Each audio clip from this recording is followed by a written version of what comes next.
Mūsų parduodamame name svečiuojasi Laura Bognė iš Kauno, kilimų ekspertė, kuri savo profesionalia akimi, pamačius erdvę, parinko gražiausius kilimus, papuošė ją. Tai pakalbinsim Laurą ir pabandysim sužinot, kiek įmanoma daugiau, kas yra kilimai, ką jie daro su namų erdvėmis, kaip juos išsirinkti teisingai. Pasitikim, Laura. Kiek tu metų esi šitam versle? Versle tai esu jau 17 metų, o prieš tai, aišku, tai yra kelias iki to. Tai mano atveju yra turbūt tas gražus variantas, kuomet iš pomėgio, iš susižavėjimo aš turėjau galimybę tai įgyvendinti profesionaliame lygmenyje. Ir 17 metų praėjo iš tikrųjų labai greitai. Kokio biudžeto reikia, norint nusipirkti gerą kilimą? Nuo kiek iki kiek, gal irgi žmogui taip kartais būna kuklu užeiti, tarsi kažkaip savo pats pasako viduje, kad ten jau man per brangu, jau ne mano biudžetas. Vėlgi viskas priklauso nuo to pačio kilimo sudėtingumo, ar ne? Kuo sudėtingesnis kilimas, tai tuo jisai bus ir finansiškai, sakykime, brangesnis. Šiaip galima sakyti, kad gerą kilimą galima įsigyti normalaus dydžio, tai reiškia svetainės, prie svetainės sofos tinkamas dydis, ne 3x4, mažesnis, bet mes vėlgi, kaip sakau, 2x3 yra tas plius minus toksai kaip ir standartas. Reikia galvoti apie nuo 2400 eurų į viršų. Ai, taip tiksliai. Taip, galima sakyti taip. Taip, nes tiesiog neseniai buvo, tai aš ir prisimenu. Bet kilimų kainos jos iš tikrųjų yra kintančios, nes jos ir priklauso nuo valiutos. Kaip doleris, reiškia, santykėje su euru yra. Ką dar reikia įsivertinti, kad kilimo kaina priklauso nuo jo pačio kilimo turinio. Tai reiškia, pavyzdžiui, augaliniai, organiniai dažai labai svarbu, ar ne? Tai va, toks kilimas jisai bus brangesnis. O ne visada organiniai? Ne visada. Tai nėra blogai, dėl to, kad gamtiniai dažai, jie turi tokią savybę, sakykime, sėstelti spalvoje, jeigu yra intensyvi saulė, apie 2%. Tai yra natūralu. Ir kas dirba su dažnės raudės pigmentas, kuris yra raudonas, mes jį čia turim tą tikrą originalą.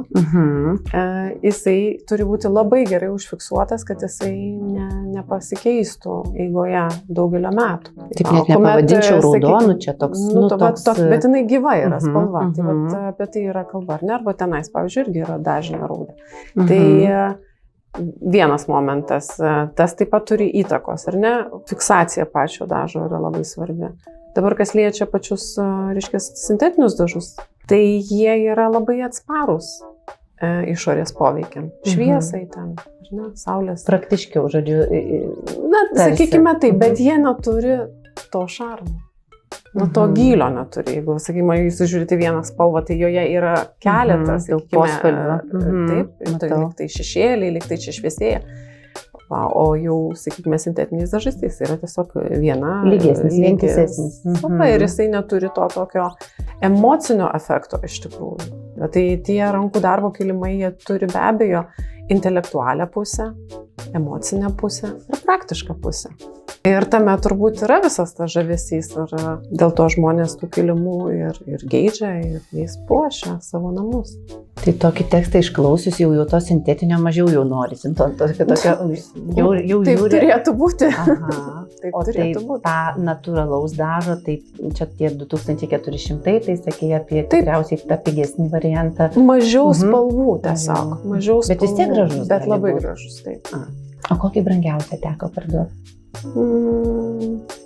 Turbūt apie 60 000. Lietuvoje? Ne. O dydis koks jau tokio kilimo? 3x4. Aišku, ten autorinis darbas ir toks specifinis dalykas. Iš tikrųjų labai gražus. Privačiuose namuose mes nepasilankysim, bet gal, pavyzdžiui, yra kažkokios viešos erdvės, kurias tau teko puošti, kurias gali matyti ir atėję, žvilgtert ir žinot, kad čia tavo parinkimai. Užutrakio dvaro muziejus, Kauno laikinoji prezidentūra, įsigijo kilimą, kurį mes labai priderinom prie viso to, kas yra, prie istorinio galiausiai interjero. Palangos spa viešbutis garsusis. Labai daug metų kilimus ir mes jau juos ir turime restauruoti. Restauruojate. Mes taip pat restauruojam kilimus, pilnai kas jiem atsitikę ten yra? 10 000 ten žmonių praeina lagaminai, ratukai. Ir žiemą, ir tai yra daug labai išorinių faktorių, kurie tokiame sraute palieka žymės. Tai normalu yra. Restauratoriai, ne Lietuvoje aišku yra, nes čia yra tikrai sudėtingas darbas ir galiausiai netgi tas pats plovimas, jis turi tam tikras taisyklės ir yra sezonai, kada yra kilimai plaunami lauke ar ne, ir tai juokiasi visą laiką, tai sako, kokioj dykumoje tie kilimai gulėjo, turime omeny iš Palangos, kada kilimai atvažiuoja. Sako, kilogramas smėlio išpurtė. Tai va. Ir mes atliekam, aišku, labai ir netgi sudėtingas restauracijas, kuomet namų augintiniai nukanda, pavyzdžiui, kilimo kampą. Tiesiog nučiulti. Ir dapiešėt jį, kai ką su juo padaro? Ta dalis yra atstatoma tuo pačiu mazgu ir tom pačiom spalvom yra pasidaromi dažai ir padarom. Jisai tampa ilgalaikiu ir aš visą laiką sakau savo užsakovam, kad įsigiję tokį kilimą, nepamirškit, kad jis yra vienas toks ir kad jį reiktų truputėlį pamylėti. Gerai, grįžtam nuo bendrų erdvių prie namų. Mes tave pasikvietėm į namus, kurie neturėjo nei vieno kilimo. Žmonės, ne visuose namuose turi, ten visokių būna priežasčių kartais. Sako, taip labai mėgstam, bet kažkokia alergija, kažkokie tai niuansai yra. Tai, žodžiu, mes neturėjom čia nei vieno kilimo, turėjom baldų keletą ir tamsės grindis, nusiuntėm tau keletą nuotraukų ir va, čia yra atvira erdvė, svetainė, virtuvė, valgomasis. Aš kažkaip įsivaizdavau, kad čia, maksimum 2 kilimai gali sutilpti, tai reiškia stalo zona ir valgomo, tu dar atradai vietą ir trečiam, ir jie tokie visi skirtingi. Pradedam nuo kilimo dydžio. Kaip parinkti tinkamą, ar yra kažkokios taisyklės, kanonai, tarkim, tam minkštosios dalies, sofų, fotelio, svetainė zonai. Tai koks turi būti kilimas, kad jisai žiūrėtųsi ir kad jisai jau būtų toks, koks reikia? Pagrindinė taisyklė tai yra proporcijos. Jeigu sofos ilgis yra 2 metrai, tai kilimas negali būti 1,80 m. Jeigu yra 3 metrai, tai kilimas turi būti minimum 3 metrai. Toliau jau koks kilimo plotis, jisai gali varijuoti. Tarkime, šitoje erdvėje mes turėjome praktiškai kvadratinę erdvę. Tai aš palinkau kilimą, kuris yra kvadratinis. Tada mes turime kažkokį objektą, kuris yra židinys centrinis, ar ne, ir mes apžaidžiam.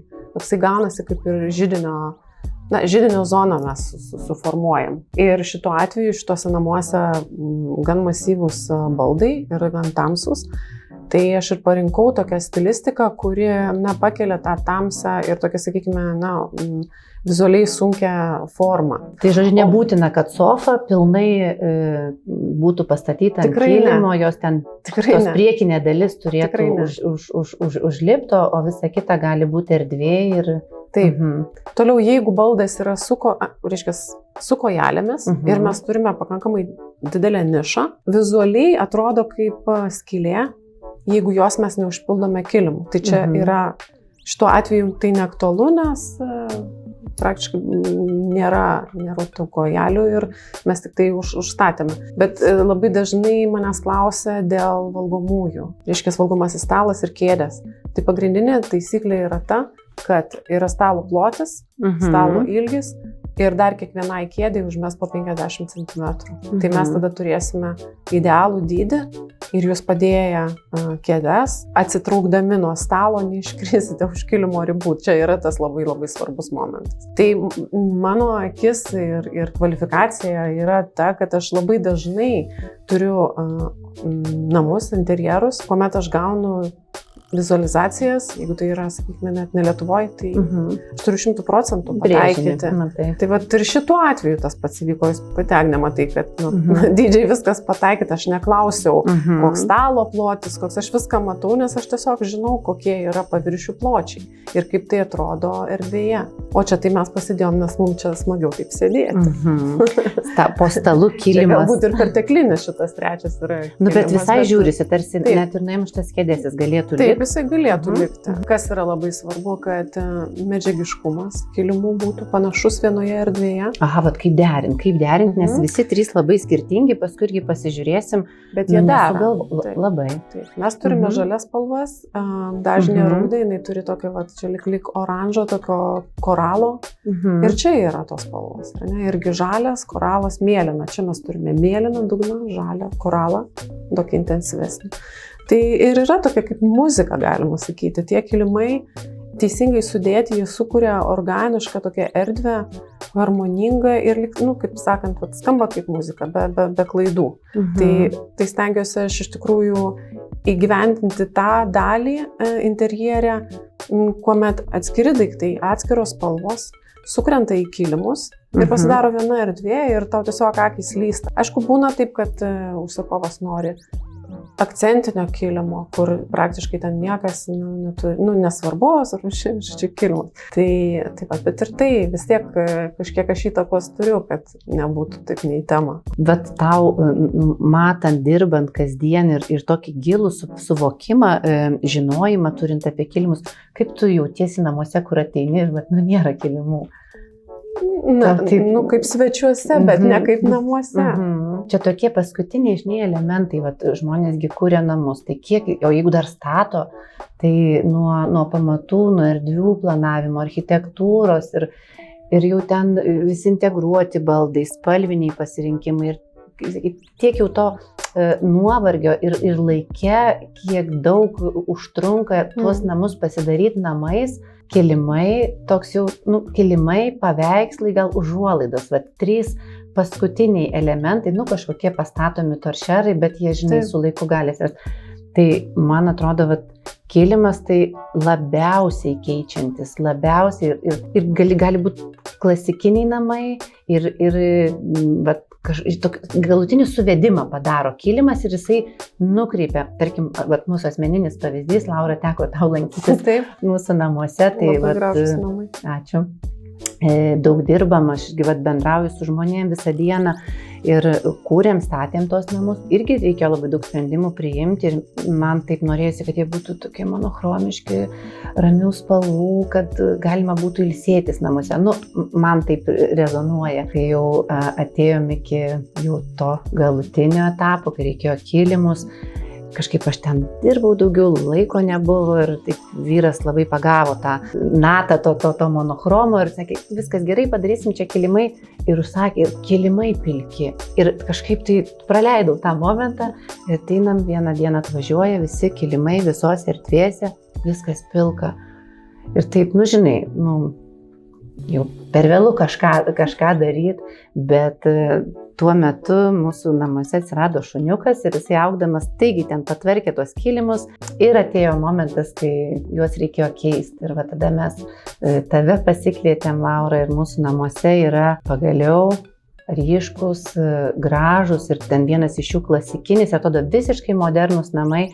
Bet kai atsirado klasikinis kilimas, vienoje kitoje erdvėje, jisai tiesiog toks atgaiva ir ypatingai žiemos sezonų, kai ir už lango pilkiau ir taip nepavargsti žiūrėti ir visą laiką kitaip pamatai ir tą nuotaiką kelia ir kalbasi, atrodo, kaip šeimos narys, tas kilimas, nieką nekeiščiau.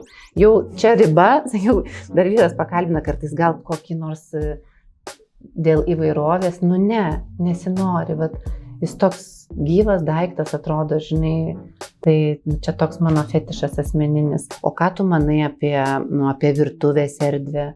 Ar praktiška, juk ten ir byra, ir trupa, ir kažkas išsiliet gali? Taip, ką aš pastebėjau, kad, aišku, interjeruose dabar dažniausiai ir virtuvinėse zonose yra medis. Kaip ir čia beje. Taip. Ir visgi yra tikrai nemažai tų atvejų, kuomet po keletos metų pagyvenus mūsų klientai kreipiasi į mus ir mes ieškome tada kažkokio tai tinkamo, sakykime, kilimo. Ten daugiau tako, galima sakyti, į tas erdves. Pliusas yra tas, kad tie kilimai tikrai nesitepa šiaip jau. Tai vis tiek bet kokį kilimą reikia po 5 metų taip jau rekomenduoju aš profesionaliai išsivalyti. Ir ten lygiai yra tas pats. Išsipylus, tai išsipila, nudžiavini tiesiog su Bet tas raštas viską paslėpia, toks kamufliažas. Toks kamufliažas. Ir aišku, yra žmonių, kurie nemėgsta būti su naminė avalinė. Basom stovint yra, aišku, visai kitas jaukumas. Ir dar ką noriu pasakyti, kad kilimai, reikia labai svarbu tai turbūt paminėti, kurie yra visiškai iš natūralių pluoštų, tai yra vilna ant medvilnės pagrindo, pavyzdžiui, arba vilna ant vilnos, arba šilkas ant šilko, ar ne. Jie puikiausiai prašyla, aš kalbu, kodėl aš akcentuoju, tai dėl grindinio šildymo. Ir jie nėra termoizoliatorius. Skirtingai negu, sakykime, visokie klijuoti kilimai, taftinginiai kilimai, kurie jos, aišku, yra ir tam dalis klijų, jie uždaro tą erdvę, jie prašyla per tam tikrą laiką, bet jie yra termoizoliatoriai. Ir be abejo, šylant džiūsta tie klijai, kurie yra anuose kilimuose, ir tai irgi yra papildomas, sakykime, toks, tvaraus gyvenimo stiliaus niuansas. Tai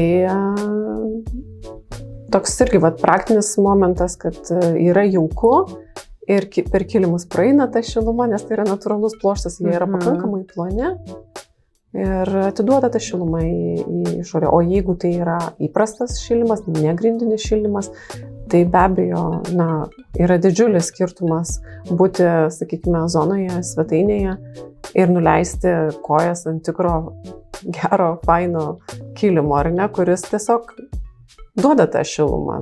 Tuomet tada jis yra termoizoliatorius, galima sakyti, kad ar tai medis, ar tai akmuo, ar plytelė, jisai atliks tą, sakykime, šildymo funkciją. 3 pagrindiniai patarimai renkantis kilimą namams. Kas svarbiausia, nuo ko pradėti? Pirmiausia, tai pasidomėti apskritai, kas žmogui patinka. Truputėlį praskleisti savęs pažinimo. Kas man patinka, ar ne? Jeigu nėra dizainerio, kuris patarė iš tiesų, ką pasirinkti, tai aišku, tas galbūt šiek tiek užtruks ilgiau. Rekomenduoju tikrai ne juodoje rinkoje ieškoti kilimų. Ten visiškai jūs liksite taip savo, sakant, ant ledo ir jeigu kažkas nutiks, tai mes tai tikrai tokių, mes tas kilimus atpažįstam ir jų nepriemam tvarkyti.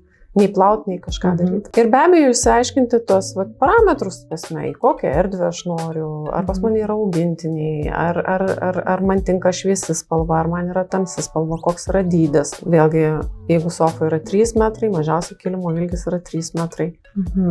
Tai dažniausiai tokiais atvejais yra 2 ant 3. Tada. Toks standartas. Jeigu tai yra holas, koks holo dydis, išsimatuoti tą holą ir gražiausiai atrodo, aišku, ties viduriu padėtas kilimas. Ir dar turiu paminėti, vengti apvalių kilimų. Kodėl? O jeigu apvalus stalas? Tai tada yra kvadratinis kilimas. O kur tinka apvalūs kilimai? Jie beveik niekur netinka. Nesi pagavus apvalaus? Jie tinka tik tai išskirtinėse erdvėse, tai gali būti 2 aukšto pakankamai didelis holas, kuris yra kvadratinis. Taip. Čia yra istorinės pagrindimas, aš gal dabar nesiplėsiu, bet ir galiausiai yra proporcijos labai susikraipant. Tai kilimas yra, sakykime, apvalus, kažkokio tai dydžio, tada apvalus stalas, tada apvali vaza, piramidė. Ir dar koks nors sietynas, tai prasme, tikrai vengti reikia šito. Žodžiu, neapvalus kilimas, aiškinamės, kas patinka, tada kreipiam dėmesį į tikrumą daikto ir dydis. Dydis erdvėse, kad gražiai žiūrėtųsi ne tik raštas, bet ir dydis, kuris kažkaip surenka tą erdvę, ar ne? Kaip pavyzdys, sakykime, aš gal nemėgstu taip pavyzdžių iš patirties sakyti tokių, kur dažnai visgi nutinka, kuomet žmonės kreipiasi mane ir sako, mes norėtume į svetainę kilimo tokio labai nedidelio. Sakau, o ką reiškia nedidelis? Tai po staliuku. Tada aš klausiu, o tai koks staliuko dydis? Staliukas 1 ant 1 metro. O sakau, sofa kokia? Tai mūsų sofa tai didelė, ten 3,50. Tai sakau, kam jums kilimo reikia? Po staliuku padėti. Tai toks 3,50 jau yra 3 ant 4 realiai. Geriau pabūt be kilimo. Geriau pabūt be kilimo, bet tai reikia suprasti, kad tai yra proporcijos ir tam tikros simetrijos taisyklės. Jos ir visa sumoj viskas padaro tą rezultatą, kurį mes vadinam harmoninga erdvė. Tai nėra, kad ten kilimas gali būti tik tai šviesus. Pavyzdžiui, šitam interjere kilimai gali būti ir tamsus, ir šviesus. O tai kaip nuspręsti? Ką daro, ką šitai erdvėj padarytų, apie šviesus, tamsus, tai kaip tu patartum, koks tavo asmeninis būtų pirminis pasirinkimas, arba ką šviesus daro, ką tamsus, kaip išsirinkti, jeigu toks ir toks gali būti. Valgomąją zoną aš parinkau visgi kilimą, kuris yra skaistus, aš jį pavadinčiau, jisai šviesus, skaistus. Nes šitą erdvę reikia iškelti. Mes turime tokį didelę, sakykime, vėlgi užimančią objektą, tai yra ta sala tamsi. Ir jinai yra didelis daiktas. Tai jeigu mes padėtumėm čia tamsų kilimą, tai gautųsi tokia viena kažkokia monochromiška erdvė ir neišskirtų valgomosios zonos kaip po kambario. Nes ką mes čia padarėme, sukūrėme atskirus kambarius. O čia aš rinkausi tamsesnį, nes du šviesus truputėlį atrodytų banaliai. Ir jie taip komplimentiniai, jie vienas kitą labai gerai veikia. Ir stilistiškai jie labai skirtingi, kaip pačiam susiderinti, vienas klasikinis, kitas kokių čia tribal. Taip, tai yra tribal, gentiniai raštai stilizuoti, kaip ir tas gentiškumas tokiam lyg minimalizme, ar ne? Tai jeigu aš padėčiau du tokius kilimus, kurie yra floristiniai, tarkim kaip tas, ar ne? Tai reiškia gėliniai, tai mes labai užsisaldinam. Tai norisi to įdomumo ir tai visą laiką kilimas parodo, kiek tuom buvo pasidomėta. O štai, antram aukšte aš parinkau gentinį kilimą, berberų kilimą ir jis yra visai šviesus. Su labai minimalistinėm spalvom, melsva, kur vėlgi susivedė su tokiu suoliuku, kuris yra aksominis ir mėlynas. Ir jis yra toks tikrai, sakykime, lakoniškas ir įdomus ir praskiedžia, sakykime, tos klasikos toną. O kaip voniose? Ar renkasi žmonės? Kartais taip, Agnė, pavyzdžiui. Jo, pas mane taip, bet aš galvoju, ar čia tokia standartinė linija. Nes man jie iki tie gražus, kad aš ir vonioj noriu tą raštą matyti, tam pilkam tokiam dizaine sienų, baldų. Įneša to žavesio, įneša to smagumo tokio, gal rečiau sakyčiau. Ypatingai, visgi mano klientai yra dabar ta karta, kurie turi mažus vaikus. Ir tas nėra kol kas aktualu, nes tikrai voniose tampa baseinai ir galbūt kiekvieną kartą patraukti nėra visai. Tu turi parduotuvę, klientai ateina pas tave į parduotuvę. Ar būna taip, kad parduotuvėje ir išrenkat kilimą? Ar visgi čia yra važiuoti, matuotis, procesas ir kiek tu paleidi žmogų ramia širdim suviniojus, nemačius erdvės tą kilimą? Ar visgi prašaisi į namus ir ten kažkaip dalyvauji tame procese? Aš visą laiką kviečiu visus mūsų klientus atvažiuoti pas mus ir pajausti tą unikalią erdvę ir pamatyti iš tiesų visą paletę kilimų, kurie yra ne tik tai persiški, bet yra ir Šiaurės Kaukazas, ir berberų Šiaurės Afrikos kilimai, kurie man yra, sakykime, vėlgi toks atradimas.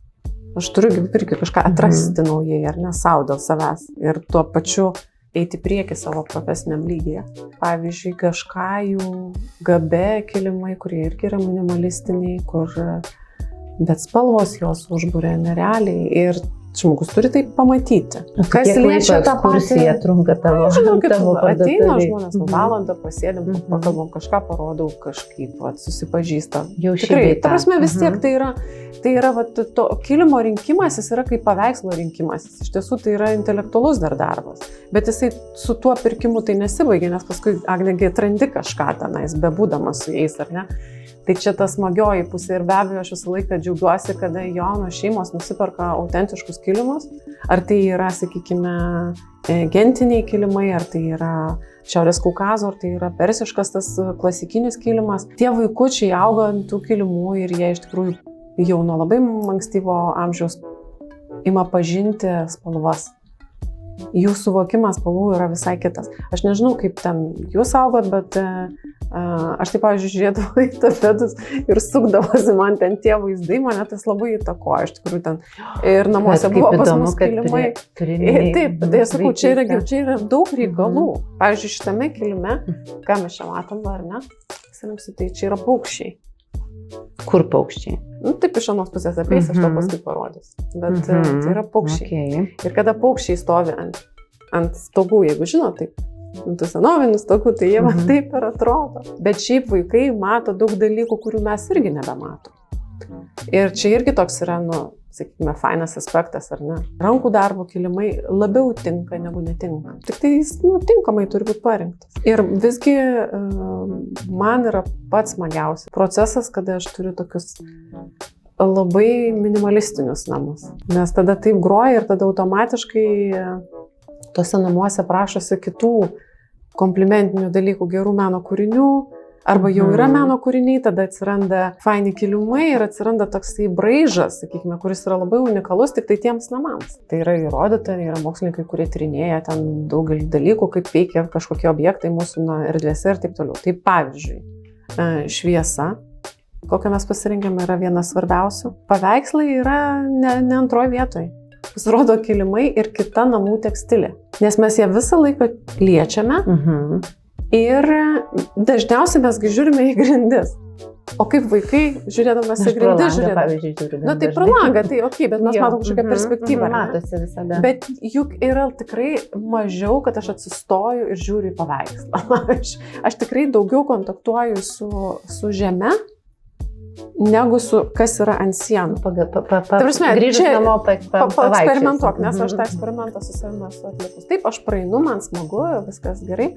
Bet aš sėdžiu, tavo tema, tai neišvengiamai žiūri kilimus visur, ne? Yra pasirodo, čia ne, kaip jis, čia ne aš sugalvojau, čia japonai šitą studiją yra atlikę, kaip vaikus veikia namų tekstilė. Ir mes, jeigu sėdim, kad ir, pavyzdžiui, žiūrim televizorių, bet mes vis tiek mūsų rega fiksuoja, kas yra po. Ar ne, ar mes žiūrime židinį, nesvarbu, vis tiek mes matom dalį šitą, ištisai nuolatos. Priminėjai apie kokie buvo mūsų namai ties Komagų, tai žinok, pas mus namie mes gyvenom 2 kambarių bute, tėvai ir brolis mano, 4 asmenys, tai abiejuose kambariuose mes turėjom po 2 kilimus. Vienas buvo, mama labai daug dėmesio kreipė grožiui namų, tai vat vieną tiesdavo žiemą, man atrodo, tam šaltajam metų laikė, o kitą ir užuolaidas keisdavo. Tai va, matyti iš ten dar toks imprintas didelis ir kodėl nes mamai reikėjo grožio. Jo, šiek tiek išsiplėtėm ir tema gili, kaip matau, tau kviečiu žmonės, šeimas, kurie kūrėsi namus, tikrai paskirtam deramą dėmesį, juolab, kad turi galimybę pasišnekėti su Laura gyvai, jos parduotuvėje Kaune ir netgi kaip mes šituo atveju nevažiavom kursų į tavo erdvę, bet atsiuntėm nuotraukas ir tokiu būdu tu atvykai pas mus, tai matyti įvairūs formatai galimi ir tas tam, kad kelias skirtingas, kaip gražus kilimas, kaip tinkantis kilimas gali atkeliauti jūsų namus ilgam. Tai kuris ir neatsibostų ir galėtų, žodžiu, jūs džiuginti ir puošti ir vaikai estetinį skonį formuotis ir žodžiu, esant pilkam dangui biški nuotaiką keltų. Tai ačiū Laura tau. Prašau. Kad pasidalinai, kad atvažiavai ir papuošiai, tai pasidairysim dabar po namus pasivaikščiosim, pasižiūrėti, kaip tas atrodo. Ačiū.